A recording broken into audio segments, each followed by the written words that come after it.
घमंडी का सिर नीचा। नारियल के पेड़ बड़े ही ऊंचे होते हैं और देखने में बहुत सुंदर होते हैं।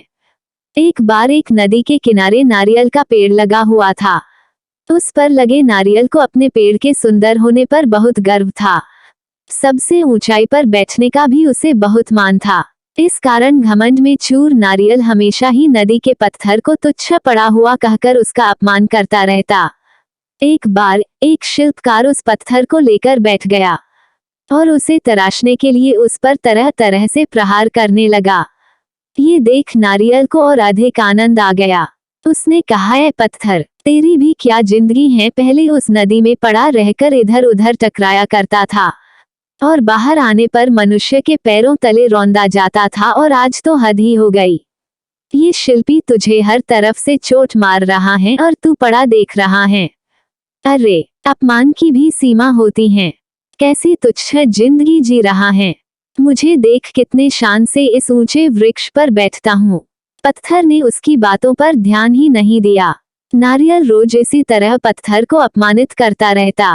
कुछ दिनों बाद उस शिल्पकार ने पत्थर को तराशकर शालिग्राम बनाया और पूर्ण आदर के साथ उनकी स्थापना मंदिर में की गई। पूजा के लिए नारियल को पत्थर के बने उन शालिग्राम के चरणों में चढ़ाया गया।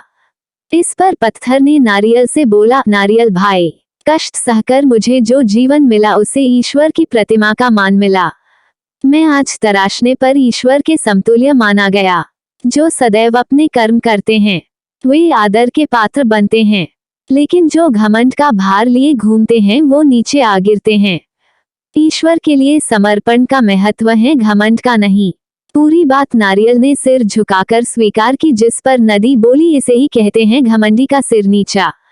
घमंडी का सिर नीचा। इस कहानी से हमें यही शिक्षा मिलती है कि हम घमंड करके स्वयं अपनी छवि का अपमान करते हैं।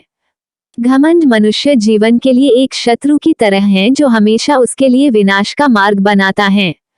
कहते हैं न, सफलता मिल जाती है, लेकिन जो इस सफलता पर घमंड नहीं करते वास्तव में वही सफल होते हैं। घमंडी व्यक्ति कितना भी ऊपर उठ जाए, एक दिन वो नीचे आकर गिरता है, और उस वक्त जो उसका अपमान होता है उससे बड़ा श्राप उसके लिए कुछ नहीं होता।